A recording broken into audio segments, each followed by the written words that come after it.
భూమిపై ఒక సముద్రం ఉంది. అది ఏ దేశానికి చెందదు. ఏ తీరాన్ని తాకదు. అందుకే దానికి తీరమే లేదు. అది ఎక్కడుంది? అందులో ఏం జరుగుతుంది? మరియు అది ఎందుకు ప్రమాదంలో ఉందో ఈరోజు వీడియోలో మనం తెలుసుకుందాం. ప్రపంచంలోనే అత్యంత మిస్టీరియస్ సముద్రం గురించి ఈరోజు ఈ వీడియోలో తెలుసుకుందాం. భూమిపై తీరం లేని సముద్రం. ఆశ్చర్యకరమైన సర్గాసో సముద్రం గురించి మనం తెలుసుకుందాం. భూమిపై ఒక విచిత్రమైన సముద్రం ఉంది. అది ఏ భూభాగాన్ని తాకదు. అంటే దానికి తీరమే లేదు. ఆ సముద్రం పేరు సర్గాసో సముద్రం. ఇది అట్లాంటిక్ మహాసముద్రంలో ఫ్లోరిడా నుండి సుమారు 590 మైళ్ళ దూరంలో ఉంది. ఈ సముద్రాన్ని చుట్టూ వేగంగా ప్రవహించే సముద్ర ప్రవాహాలు ఉంటాయి. అందుకే ఇది ఒక స్థిరమైన ప్రశాంతమైన నీటి ప్రాంతంలా కనిపిస్తుంది. ఈ సముద్రం ప్రత్యేకత ఏమిటంటే ఇందులో భూమి మీదలా అడవిలా కనిపించే తేలియాడే మొక్కలు ఉంటాయి. వీటిని సర్గాసం అనే సముద్ర శైవలాలు అంటారు. ఈ శైవలాలు నీటి మీద తేలుతూ నెమ్మదిగా కదులుతూ ఉంటాయి. ఇవి ఒక నీటి అడవిలా కనిపిస్తాయి. ఈ అడవిలో చిన్న చిన్న రొయ్యలు, రంగురంగుల చేప పిల్లలు, తెల్లని పీతలు, చిన్న తాబేళ్లు ఇవన్నీ జీవిస్తూ ఉంటాయి. సర్గాసో సముద్రాన్ని శాస్త్రవేత్తలు ఒక ప్రకృతి నర్సరీగా భావిస్తున్నారు. తాబేళ్ల పిల్లలు ఇక్కడ దాగి పెరుగుతాయి. 100 కంటే ఎక్కువ చిన్న జీవులు ఈ శైవలాల్లో జీవిస్తాయి. చేపలు, షార్కులు ఇక్కడ ఆహారం కోసం వస్తాయి.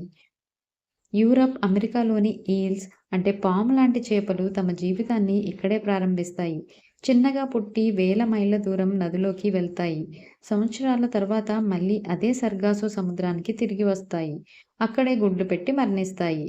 ఇవి ఎలా తిరిగి అదే ప్రదేశాన్ని కనుగొంటాయో ఇప్పటికీ శాస్త్రవేత్తలకి తెలియదు.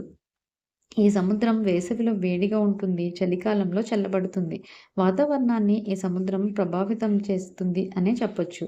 ఈ మార్పులు ప్రపంచ వాతావరణాన్ని నియంత్రించడంలో సహాయపడతాయి.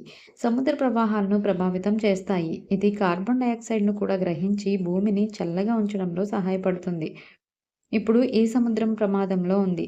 ప్లాస్టిక్ చెత్త ఇక్కడ చేరుతోంది. చేపల వలలు తాబేళ్లను ఇరుక్కునేలా చేస్తున్నాయి. నౌకల శబ్దం సముద్ర జీవులను ఇబ్బంది పెడుతుంది. ఒక అంచనా ప్రకారం ఒక చదరపు కిలోమీటర్లో 2 లక్షల ప్లాస్టిక్ మొక్కలు ఉన్నాయని గుర్తించారు. 1980 నుండి సముద్ర ఉష్ణోగ్రత సుమారు 1 డిగ్రీ పెరిగింది. ఇది చిన్న మార్పు అనిపించినా సముద్రంలో ఆక్సిజన్ తగ్గుతుంది. జీవుల జీవనం ప్రమాదంలో పడుతుంది. ఈ సముద్రం తాబేళ్లు, ఈల్స్, తిమింగలాలు వంటి జీవులకు చాలా ముఖ్యమైందనే చెప్పొచ్చు. శాస్త్రవేత్తలు సూచిస్తున్నది ఏమిటంటే నౌకల మార్గాల్ని మార్చడం, చేపల వేటను నియంత్రించడం, ప్లాస్టిక్ కాలుష్యాన్ని తగ్గించడం.